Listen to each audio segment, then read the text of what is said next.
Hello friends, welcome back to my channel Divya biology classes. Friends, हम general science का एक topic पढ़ रहे थे, इलेक्ट्रिसिटी या विद्युत, जो कि क्लास 10th का एनसीईआरटी का टॉपिक है, जो आपके आरपीएससी फर्स्ट ग्रेड में आता है। इसके अलावा अगर आप रीट, लेव असिस्टेंट, एलडीसी किसी की भी तैयारी कर रहे हैं तो भी आपके लिए टॉपिक इंपॉर्टेंट है। फ्रेंड्स, इलेक्ट्रिसिटी वाला जो टॉपिक है उसमें हमने पढ़ लिया था कि इलेक्ट्रिक करंट क्या होते हैं, ओम का नियम क्या होता है, ओम के नियम का सदिश रूप क्या होता है। इसके अलावा श्रेणी क्रम संयोजन, पार्श्व क्रम संयोजन भी हमने पढ़ लिया था। आज की क्लास में हम पढ़ने वाले हैं कि जो इलेक्ट्रिक करंट होता है, जो विद्युत धारा होती है, उसके तापीय प्रभाव क्या होते हैं, जो हमारे जो दैनिक जीवन में काम आने वाले, जैसे इलेक्ट्रिक हीटर, इलेक्ट्रिक गीजर, जो भी उपकरण होते हैं उनमें ये युक्ति किस तरह से काम करती है। इसके अलावा इसका व्यवहारिक अनुप्रयोग पढ़ेंगे, इनमें इनको कौन से फिलामेंट्स का या फिर किस तरह की धातु का यूज किया जाता है, विद्युत शक्ति के बारे में पढ़ने वाले हैं। और इसके साथ ही हमारा ये जो टॉपिक है वो हमारा आज फिनिश हो जाएगा। तो हम शुरू करते हैं आज हमारा टॉपिक विद्युत धारा का तापीय प्रभाव। तो विद्युत धारा का जो तापीय प्रभाव होता है वो क्या होता है कि फ्रेंड्स, जब हम परिपथ में कोई जब विद्युत धारा डालते हैं तो उसको जो सोर्स होता है जिसमें भी विद्युत धारा डाली जाती है उसको अपनी ऊर्जा खर्च करते रहना पड़ता है, जिससे कि पूरे जो सोर्स है यानी उसमें इलेक्ट्रिक करंट बना रहे। तो विद्युत धारा बनाए रखने में खर्च हुई स्रोत की जो ऊर्जा है उसका कुछ भाग वो उपयोगी कार्य करने में भी काम आता है। जैसे जब कोई पंखा चल रहा है तो उसकी जो पंखुड़ियाँ घूमती हैं, तो पंखुड़ियों के घूमने में भी वो अपनी कुछ ऊर्जा को या इलेक्ट्रिक करंट को खर्च करता है। तो स्रोत की ऊर्जा का शेष भाग उस ऊष्मा में खर्च होता है। दूसरी बात है कि इलेक्ट्रिक करंट का कुछ भाग तो इसमें खर्च हो जाता है कि वो अपनी, जैसे उसको घुमा रहा है, किसी चीज़ को गर्म कर रहा है उसमें, लेकिन इसका जो शेष भाग होता है वो ऊष्मा के रूप में परिवर्तित हो जाता है, जो सांद्रता के ताप में वृद्धि कर देता है, जिससे कि जो भी उपकरण है हमारा उसके ताप में वो टेम्परेचर में वृद्धि होती है इलेक्ट्रिक करंट के द्वारा। जिसे हम दैनिक जीवन में साधारण देखते हैं कि जैसे हम पंखा चलाते हैं तो एक बहुत टाइम तक चलता है तो वो गर्म हो जाता है। कोई भी बैटरी आप यूज़ करते हो वो एक टाइम तक चलती है तो वो गर्म हो जाती है। या फिर कोई भी ऐसा आपको उपकरण है, मोबाइल है, जब आप चार्ज करते हो तो लंबी समय तक रखते हो तो उसे गर्म हो जाती है। वो किस कारण से होती है कि हमारा जो करंट होता है वो उसमें यूज़ तो हो रहा है, साथ में उसमें कुछ भाग है वो ऊष्मा में परिवर्तित हो जाती है। तो जैसे किसी विद्युत पंखे को देखें तो निरंतर काफ़ी समय तक चलाते हैं तो वो गर्म हो जाता है। ठीक है, तो इस तरह से हम जानते हैं कि इलेक्ट्रिक करंट में कुछ भाग है वो ऊष्मा में परिवर्तित होता है। इसके विपरीत यदि हम चाहते हैं कि कुछ उपकरण ऐसे होते हैं जिनमें हीटिंग की प्रॉब्लम नहीं हो, तो विद्युत जो परिपथ है उसमें विशुद्ध रूप से एक जो प्रतिरोधक है, अर्थात बैटरी से केवल प्रतिरोधकों का एक समूह ही संयोजित किया जाता है। तो स्रोत की जो ऊर्जा है उसको निरंतर पूर्ण रूपेण बनाए रखता है। इसका मतलब क्या है कि मतलब उसमें जो ऊर्जा है, जैसे किसी चीज को घुमाने में और इसमें खर्च नहीं होती है, पूरी ऊर्जा उसमें ऊष्मा के रूप में परिवर्तित हो जाती है। और यही विद्युत धारा का तापीय प्रभाव होता है, यानी जो विद्युत धारा है वो किसी और रूप में या किसी और कार्य में खर्च नहीं होकर अगर पूरी ऊर्जा ऊष्मा के रूप में परिवर्तित हो जाती है तो वो विद्युत धारा का तापीय प्रभाव होता है। जिसे हम कह सकते हैं कि जब विद्युत आवेश यानी इलेक्ट्रिक करंट है जब किसी चालक से गुजरता है तो वह कार्य करता है और इसके फलस्वरूप जो चालक है वो गर्म हो जाता है और इस प्रकार विद्युत ऊर्जा पूरी उसमें ऊष्मा ऊर्जा में बदल जाती है। और यही विद्युत धारा का तापीय प्रभाव होता है, यानी पूरी विद्युत ऊर्जा का ऊष्मीय ऊर्जा में बदलना विद्युत धारा का तापीय प्रभाव होता है।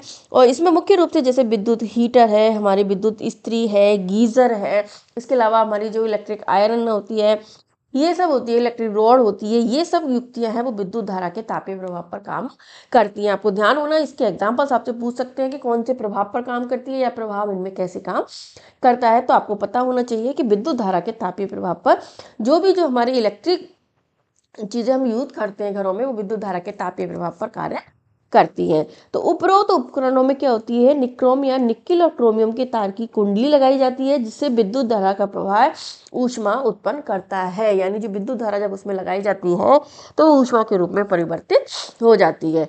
इसको नियम को एक गणितीय रूप में भी समझाया जाता है, कैलकुलेशन के रूप में भी समझाया जाता है।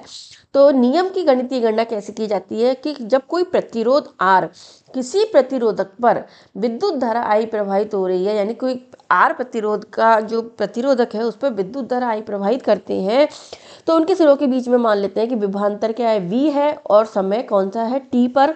उनमें कितना आवेश आ जाता है, विद्युत आवेश कितना आ जाता है, Q आवेश उनमें प्रवाहित होता है।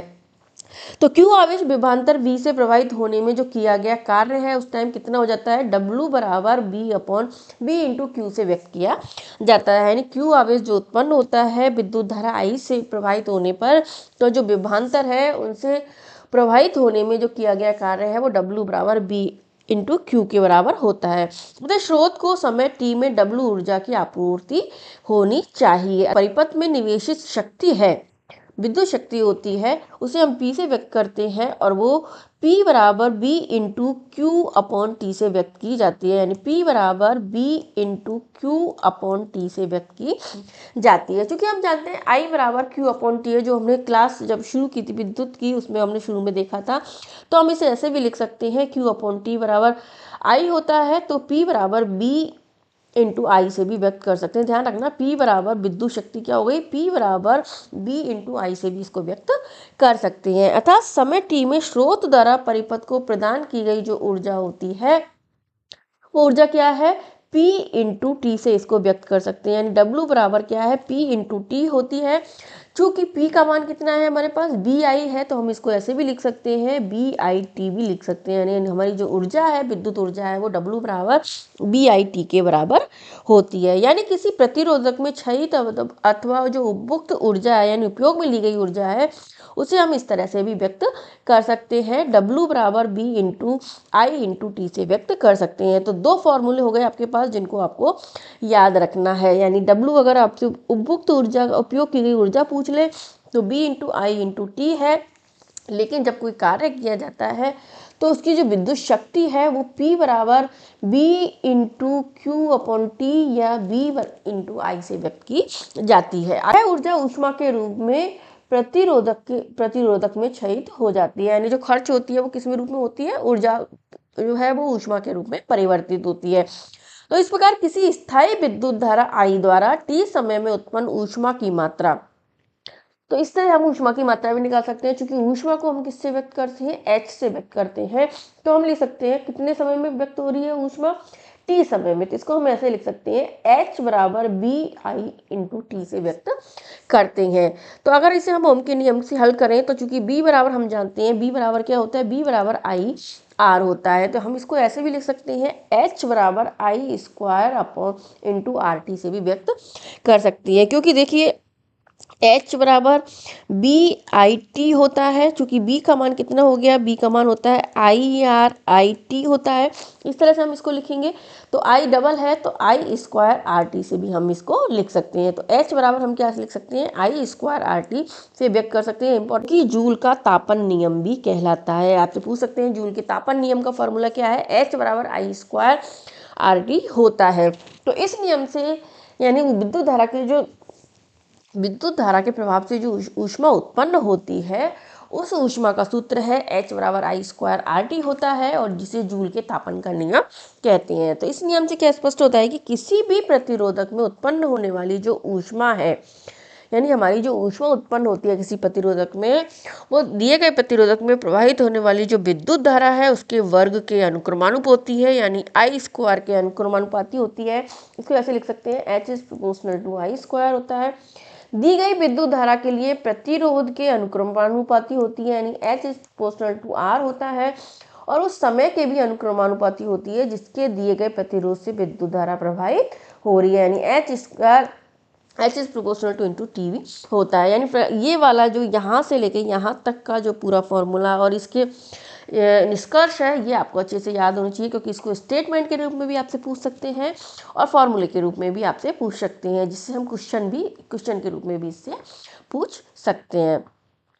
ठीक है, तो इस तरह से हम किसी भी प्रतिरोधक में R ओम में अगर वोल्ट V है और धारा प्रवाहित करते हैं तो उसमें जो परिवर्तनशील विद्युत धारा है उसको हम चित्र से समझा सकते हैं। इसमें एक बार एग्जाम्पल देख लेते हैं कि किस तरह से हम एग्जाम्पल के थ्रू इसको आपसे पूछे जाए क्वेश्चन तो आप कैसे हल कर सकते हो। जैसे किसी विद्युत स्त्री है, कोई भी आपसे पूछ सकते हैं कि विद्युत स्त्री है, उसमें अधिकतम तापन दर के लिए 840 वॉट की दर से ऊर्जा उपभुक्त होती है, यानी उपयोग की जाती है। दूसरा है, इसी में अगर 360 वॉट की दर से उस समय उपभुक्त होती है जब तापन की दर निम्नतम होती है। यानी जब हुड में हीट कम होती है तो 360 वॉट की ऊर्जा उपयुक्त होती है, और जब अधिकतम तापन होता है तो 840 वॉट की ऊर्जा उपयुक्त होती है। यदि विद्युत स्रोत की वोल्टता 220 वोल्ट है, यानी बी बराबर क्या है, 220 वोल्ट है, तो दोनों प्रकरणों में विद्युत धारा आई तथा प्रतिरोध के मान का परिकलन कीजिए। यानी हमको आई और आर का मान हमें निकालना है। क्या निकालना है हमें? आई और आर का मान हमें निकालना है। तो आप देख सकते हैं, क्योंकि हमें पता है तो शक्ति होती है हमारी, समीकरण में हमने देखा था कि जो विद्युत शक्ति उसका सूत्र क्या है, P बराबर बी इंटू आई होता है। तो P बराबर बी इंटू आई होता है, तो हम इसे ऐसे भी लिख सकते हैं, आई बराबर P अपॉन बी से लिख सकते हैं। ठीक है, तो क्योंकि P का मान यानी विद्युत ऊर्जा का या विद्युत शक्ति का मान हमको इसमें दिया हुआ है, P बराबर 840 वोल्ट दिया हुआ है, दूसरा 360 वॉट भी दिया हुआ है, और B का मान हमारे पास कितना है, 220 वोल्ट है। तो हम इससे क्या निकाल लेंगे, I का मान निकाल लेंगे। तो I बराबर P अपॉन बी हो गया। अब इसमें हमारे दो है कि जब तापन दर अधिकतम है और तापन दर न्यूनतम है। तो जब तापन दर अधिकतम होती है तो उस स्थिति में आई का मान क्या हो गया, P अपॉन बी। तो P का मान उसमें अधिकतम दे रखा है हमें 840 वोल्ट, तो 840 वोल्ट बटे 220 है, तो हमें 3.82 ए एम्पियर धारा हमें प्राप्त हो जाएगी। तो जब तापन दर अधिकतम है तो हमें धारा कितनी प्राप्त हो गई, 3.82 एम्पियर प्राप्त हो गई। इसी के आधार पर उन्होंने पूछा है प्रतिरोध का मान भी हमसे पूछा है। जब हमें धारा प्राप्त हो गई, वोल्ट हमारे पास है, तो हम आर का मान आसानी से निकाल सकते हैं, क्योंकि आर बराबर बी अपॉन आई होता है। तो 220 वोल्ट की धारा वोल्ट के विभवांतर में जब 3.82 एम्पियर की धारा प्रवाहित होती है, तो हमारे पास इसको हल करने पर आ जाएगा कितना, 57.6 ओम का जो प्रतिरोध है प्राप्त होता है। और ये कब होता है, जब कंडीशन दे रखी है तापन दर अधिकतम होती है। फ्रेंड्स, आपको क्वेश्चन जब भी आप पढ़ो उसके मान आपको हमेशा अच्छे से समझ में आ जाने चाहिए, क्वेश्चन की लैंग्वेज आपको समझ में आनी चाहिए। दूसरा है, इसमें दूसरा पॉइंट दे रखा है कि जब तापन की दर निम्नतम होती है, तो चूंकि आई बराबर उस टाइम तापन की दर जब निम्नतम है, तो पी का मान कितना दे रखा है, 360 वॉट दे रखा है। आई बराबर पी अपॉन बी से इसको व्यक्त कर सकते हैं, 360 बटे 220 बराबर 1.64 एम्पियर मान इसका प्राप्त होता है। क्योंकि विद्युत स्त्री का प्रतिरोध, चूंकि हमारे पास आर का मान, वो आई का मान आ गया और बी का मान हमारे पास है, तो हम आर बराबर बी अपॉन आई से आर का मान निकाल सकते हैं। तो 220 वोल्ट की धारा जब 1.64 220 वोल्ट में जब 1.64 एम्पियर की धारा प्रवाहित होती है, तो हमें जो ओम प्रतिरोध प्राप्त होता है वही इसका मान होगा। तो 134.15 ओम प्रतिरोध हमें प्राप्त होता है जब तापन की दर निम्नतम होती है। यानी ये ध्यान रखना कि जब तापन की दर निम्नतम होती है तो धारा कम प्रवाहित होती है, और धारा कम प्रवाहित होती है तो प्रतिरोध अधिक होता है।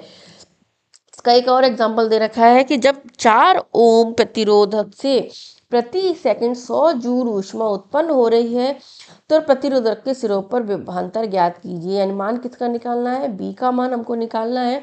ऊष्मा क्या है, ऊष्मा का मान देखा हमने, H बराबर होता है, और प्रतिरोध क्या है हमारे पास, R है। तो H बराबर 100 जूल है, R बराबर हमारे 4 ओम है, समय कितना है, प्रति सेकंड, तो यानी टी बराबर 1 सेकंड, और विभवांतर हमको निकालना है। तो सूत्र हमको पता है, एच बराबर क्या होता है, सूत्र है हमारा एच बराबर आई स्क्वायर आर टी हमारा सूत्र होता है। चूंकि हमें किसका मान निकालना है, विभवांतर का, लेकिन विभवांतर का मान निकालने से पहले हमें आई का मान निकालना पड़ेगा। तो इस सूत्र में जो हमारे पास मान दे रखे हैं, हम उनसे आई का मान निकाल सकते हैं। तो आप इसको ऐसे भी लिख सकते हो, आई स्क्वायर बराबर एच अपॉन आर टी से हम इसको लिख सकते हैं। क्योंकि हमें आई स्क्वायर है तो हमें आई का मान निकालना है, तो आई बराबर हम ऐसे लिख सकते हैं, अगर हम इस पूरे का वर्गमूल निकाल दें तो आई का मान हमें प्राप्त हो जाता है। तो हम इसको ऐसे भी लिख सकते हैं, अंडर आई बराबर under root H upon R T से लिख सकते हैं। यानी इसको ऐसे लिख सकते हैं, आई बराबर under root H upon R T से लिख सकते हैं। अब इसमें मान रख देते हैं, हम इसमें जब मान रखेंगे तो हमारे पास ये आएगा 100 जूल बटे 4 ओम इंटू समय आ जाएगा।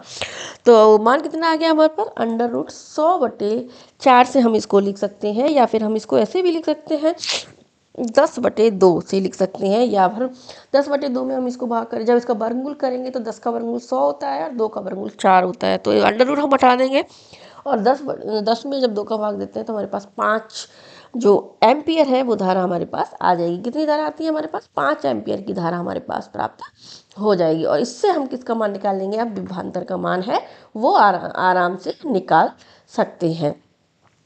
तो हमने देख लिया, मैंने आपको अभी समझाया कि 5 एम्पियर की धारा हम इस तरह से पूरे हल करेंगे तो हमारे 5 एम्पियर की धारा प्राप्त हो जाएगी। अब हमें विभवांतर निकालना है, तो चूंकि विभवांतर हम जानते हैं B बराबर I इंटू R होता है। I का मान हमारे पास 5 आ गया, ओम हमारे पास 4 है, तो विभवांतर कितना आ जाएगा? 20 वोल्ट विभवांतर आ जाएगा। फ्रेंड्स, इसमें काफ़ी सीधे इजी क्वेश्चन आपसे पूछे जाते हैं, लेकिन थोड़ी सी लैंग्वेज अगर घुमा देंगे और आपसे मान अगर चेंज कर देंगे तो आपको थोड़ी सी प्रॉब्लम हो जाएगी। इसलिए बार बार इनकी प्रैक्टिस करना, आपको आराम से समझ में आ जाएगा। तो ये हमने देख लिया कि जो विद्युत धारा का तापीय प्रभाव, इसे जिसे जूल के तापन का नियम भी कहते हैं, जिसका ऊष्मा का सूत्र आपको अच्छे से याद होना चाहिए, विद्युत शक्ति का सूत्र भी आपको अच्छे से याद होना चाहिए। अब जो विद्युत धारा का जो तापीय ऊष्मीय प्रभाव हमने देखा, उसका व्यवहारिक अनुप्रयोग क्या होता है, यानी किस किस चीज़ों में, किन किन उपकरणों में इसका उपयोग किया जाता है।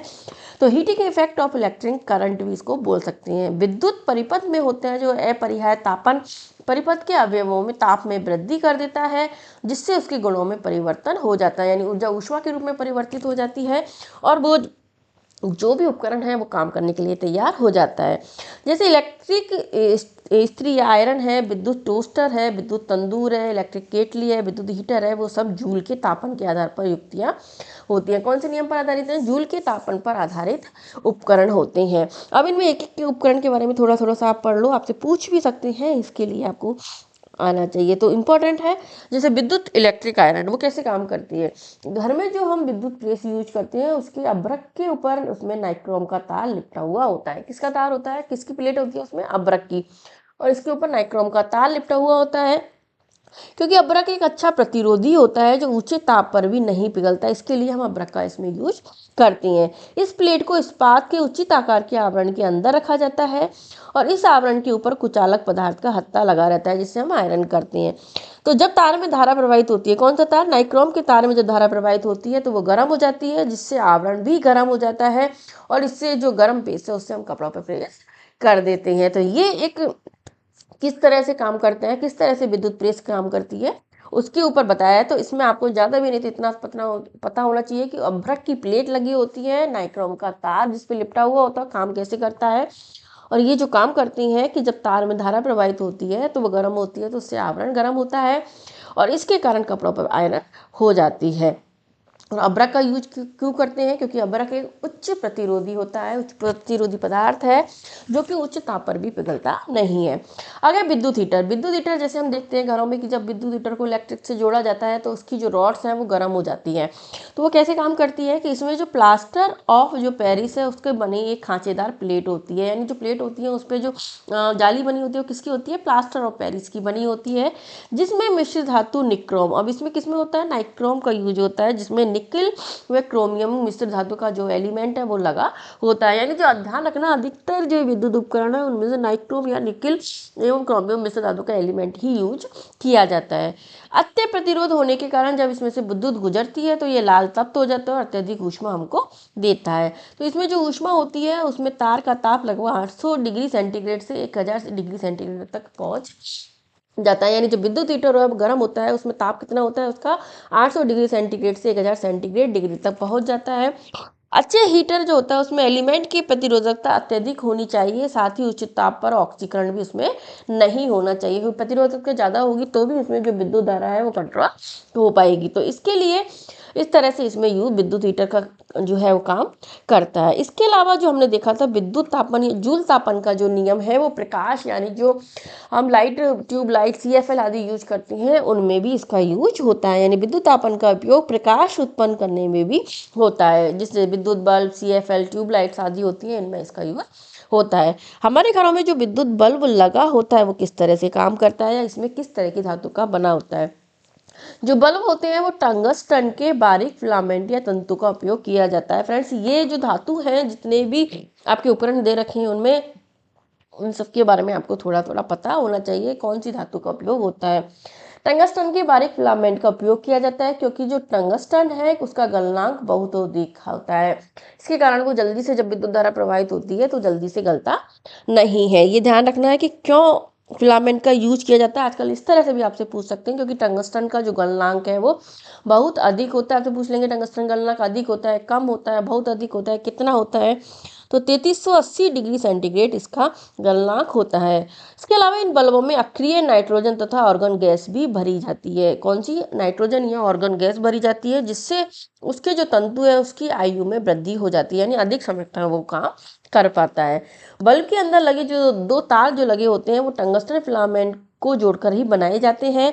और जब इसमें विद्युत धारा प्रवाहित होती है तो टंगस्टन का जो तंतु होता है, यानी जो फिलामेंट टंगस्टन का इसमें लगा है, वो गर्म हो जाता है, और गर्म होने के बाद वो प्रकाश देने लगता है। ये स्विच ऑन करते हैं तो इलेक्ट्रिक करंट जैसे आता है तो उसमें धारा प्रवाहित होती है, तो उसमें जो तंतु का ताप है लगभग 1500 डिग्री सेंटीग्रेड से 2500 डिग्री सेंटीग्रेड तक पहुंच जाता है। तो साधारण बल्ब में दी गई विद्युत ऊर्जा का 5% से 10% भाग, ये भी ध्यान रखना कि पूरी ऊर्जा उसमें ऊष्मा के रूप में परिवर्तित नहीं होती है, केवल 5% से 10% भाग है वो ही प्रकाश में परिवर्तित होता है। इसके कारण जो बल्ब है वो जल्दी गर्म हो जाते हैं, ध्यान रखना। तो तंतु का ताप कितना होता है इसमें? 1500 से 3500 डिग्री सेंटीग्रेड तक पहुंच जाता है। अब बात करें हम, अधिकतर यूज आती है CFL, जिसका पूरा नाम है कॉम्पैक्ट फ्लूरोसेंट लैंप। ये भी पूछ सकते हैं आपसे। सामान्य विद्युत बल्ब जो होता है उसमें ऊष्मा के रूप में काफी विद्युत नष्ट होती है, क्योंकि केवल 5 से 10% भाग कोई प्रकाश में परिवर्तित होता है, और बची हुई जो ऊर्जा है पूरी ऊष्मा के रूप में नष्ट हो जाती है, इससे वो गर्म हो जाता है। लेकिन CFL जो होता है उसमें अधिकतर जो बिजली है उसकी खपत की जाती है। तो CFL क्या होती है? CFL में एक प्रतिदीप्त फ्लोरोसेंट नलिका होती है, जिसमें क्या भरा होता है? पारा होता है। कौन सी धातु होती है इसमें? पारा होती है। एक CFL से करीब 4 गुना अधिक प्रकाश प्राप्त होता है। इसके लिए जब CFL होती है उसमें बल्ब से 4 गुना अधिक प्रकाश होता है, यानी अत्यधिक ऊर्जा को वो प्रकाश में परिवर्तित करता है, ऊष्मा में परिवर्तित नहीं करता है। CFL बल्ब की तुलना में महंगी तो होती है, लेकिन उसमें बिजली की भी बचत होती है। इसका जीवन काल साधारण बल्ब की तुलना में 15 गुना अधिक होता है। ज़्यादा ट्यूबलाइट, जैसे हमारे घरों में ट्यूबलाइट यूज होती है, इसमें क्या, एक कांच की लंबी ट्यूब होती है जिसके अंदर की दीवारों पर दीप्तिशील पदार्थ का लेप चढ़ा होता है, जिसके कारण वो प्रकाश है व्हाइट कलर का प्रकाश हमें प्राप्त होता है।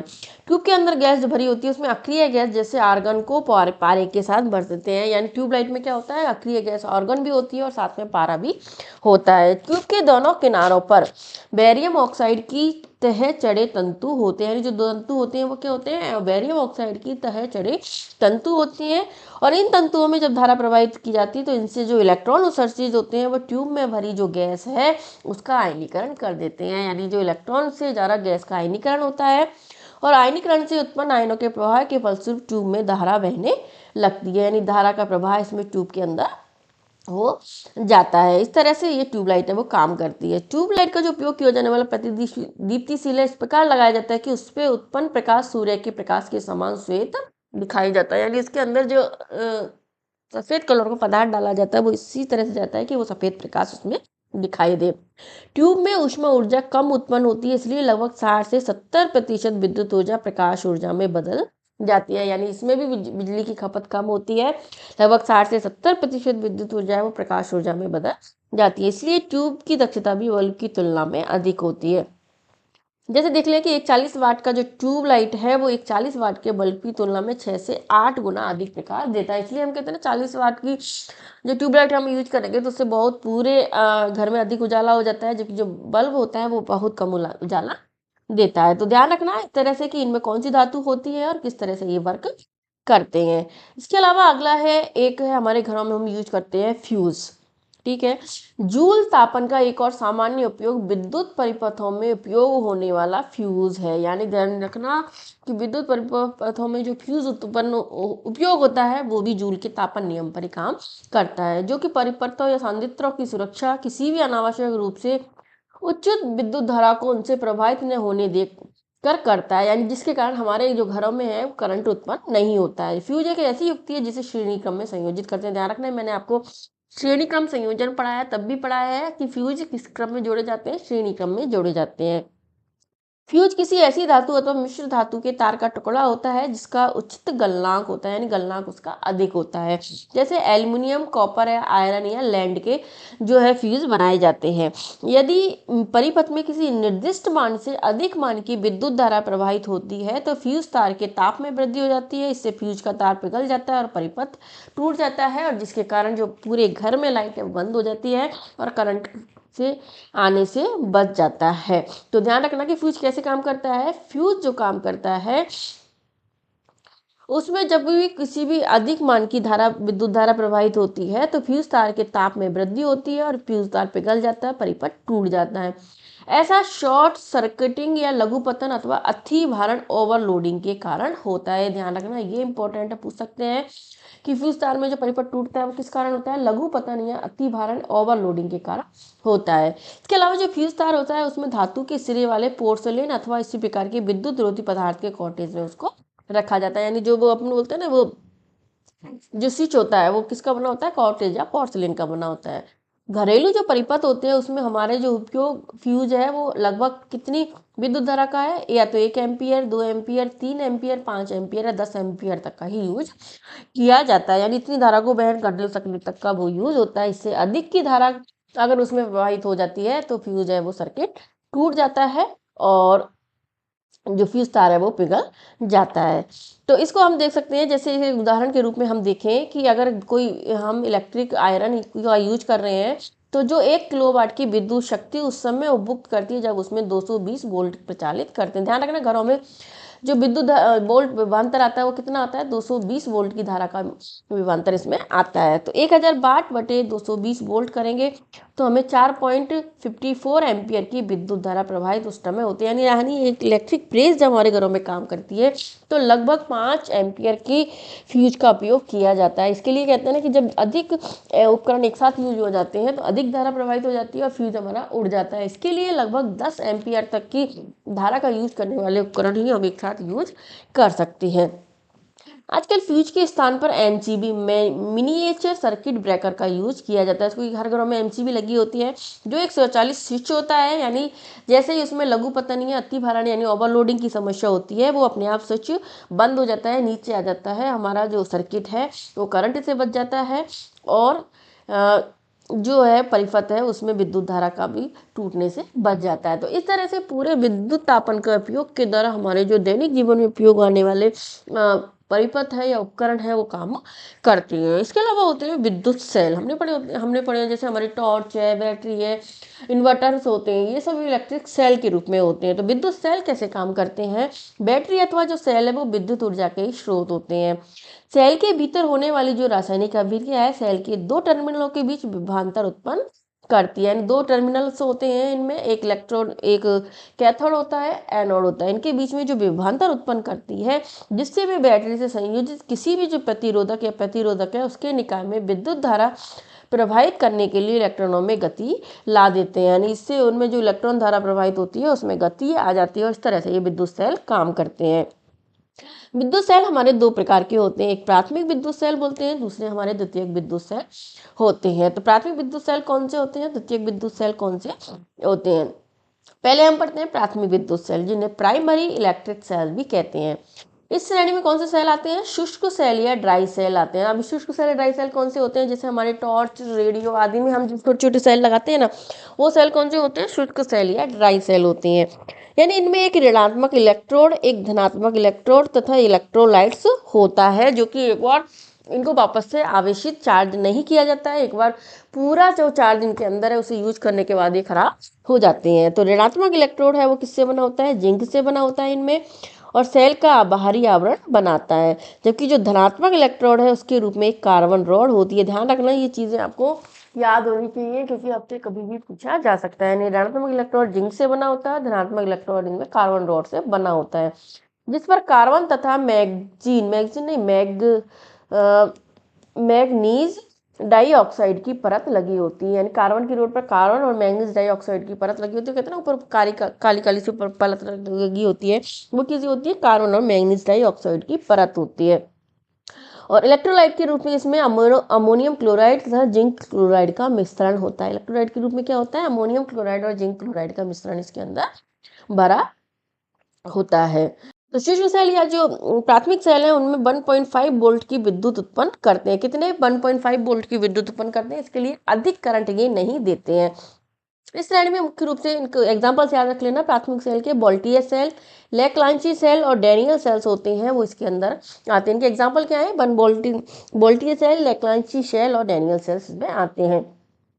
इनके विद्युत वाहक बल निम्नलिखित होते हैं। जैसे बोल्टियर सेल है, उसका विद्युत वाहक बल 1.08 होता है। डैनियल सेल का भी 1.08 होता है, वोल्ट होता है। लेक्लांची सेल होता है, उसका 1.50 वोल्ट होता है। शुष्क सेल होते हैं, उनके 1.50 वोल्ट होते हैं। तो ये ध्यान रखना, ये कौन कौन से सेल के उदाहरण है और इनके वोल्टेज क्या है। तो ये है प्राथमिक विद्युत सेल के एग्जाम्पल्स हैं। अब हम देखते हैं द्वितीयक वोल्टेज सेल।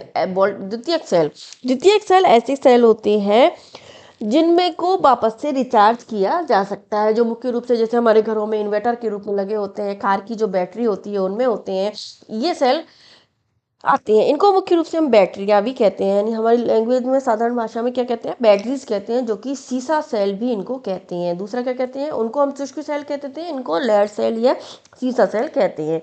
इनका जो आंतरिक प्रतिरोध है कम होता है, इसलिए अधिक विद्युत धारा प्रदान करते हैं। इनमें आंतरिक प्रतिरोध कम होता है, इसलिए करंट का दर इनमें अधिक होता है। इनका उपयोग मोटर, कारों, भवनों, आपातकालीन जो प्रकाश यंत्र है उनके अंतर्गत किया जाता है। इनमें बैटरी के कमजोर पड़ने पर अर्थात वोल्टता कम हो जाने पर इसमें विद्युत धारा प्रवाहित कर पुनः आवेशित किया जाता है। इसमें भी वही दो लोड होती है, इलेक्ट्रिक लोड, एक जो एक धनात्मक इलेक्ट्रिक लोड होती है, पॉजिटिव होती है, कि नेगेटिव इलेक्ट्रिक लोड होती है, जो कि जिंक और कार्बन की होती है। लेकिन इनको वापस से जब इलेक्ट्रोलाइट्स इसमें खत्म हो जाते हैं तो इनको जब पुनः इलेक्ट्रिक लाइट से लगाकर चार्ज किया जा सकता है, यानी एक बार ये खराब होने पर भी यूज हो जाते हैं। जैसे एग्जाम्पल के रूप में देखें, जो हमारी कार बैटरी होती है उस कार बैटरी में लैंड नंबर के 6 सेल लगे होते हैं और प्रत्येक सेल का विभव 2.4 वोल्ट होता है। इस पर एक कार की जो बैटरी है लगभग 12 वोल्ट की होती है। कितनी होती है? 12 वोल्ट की होती है। और प्रत्येक बैटरी सेल में एक लेड प्लेट होती है। बैटरी में सल्फ्यूरिक अम्ल विद्युत अपव्यय इलेक्ट्रिक लाइट भरा जाता है, यानी इसमें मुख्य रूप से जो इलेक्ट्रोलाइट भरी जाती है वो बैटरी में कौन सी भरी जाती है? सल्फ्यूरिक अम्ल भरा जाता है।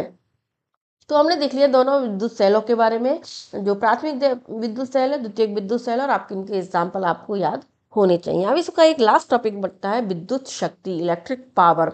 यानी जो हमने देखा था कि जो कार्य करने की दर होती है हम उसको शक्ति कहते हैं, ठीक है।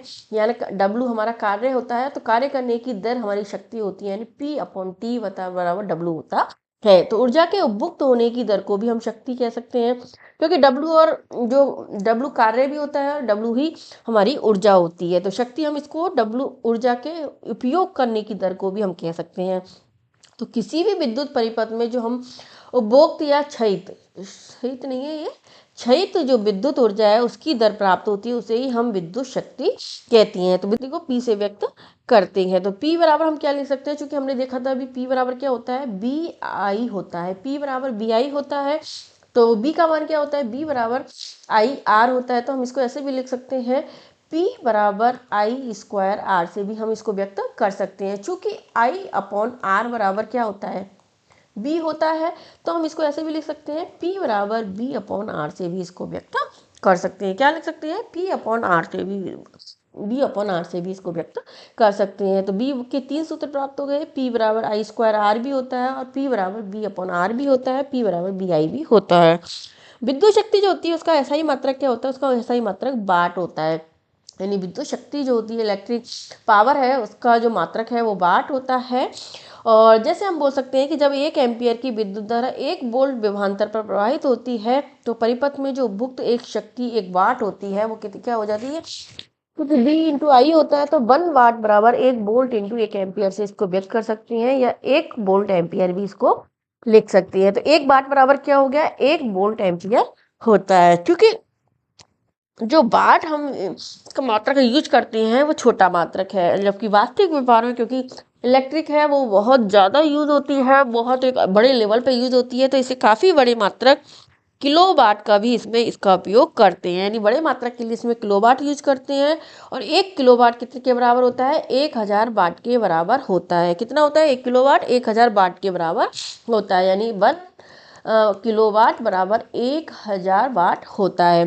चूंकि विद्युत ऊर्जा शक्ति तथा समय के गुणनफल होती है, ठीक है, शक्ति हमने देखी थी क्या होती है, P इंटू टी होती है, तो इसलिए विद्युत ऊर्जा का मात्रक वाट घंटा होता है। यानी विद्युत ऊर्जा का मात्रक हम क्या किससे व्यक्त कर सकते हैं, वाट इंटू घंटा से भी व्यक्त करते हैं।